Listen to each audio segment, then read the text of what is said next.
จงจำไว้ว่าชีวิตเราไม่ได้สำคัญกับทุกคนแต่สำคัญ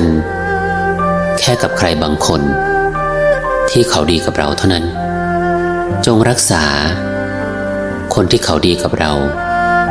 เอาไว้ให้ดีที่สุดส่วนคนไหนที่เขาไม่ดีกับเราก็จงปล่อยเขาไปทางใครทางมันอย่าเป็นคนดีที่ไม่มีคนเกรงใจหรือดีมากเกินไปจนไม่มีใครเห็นค่า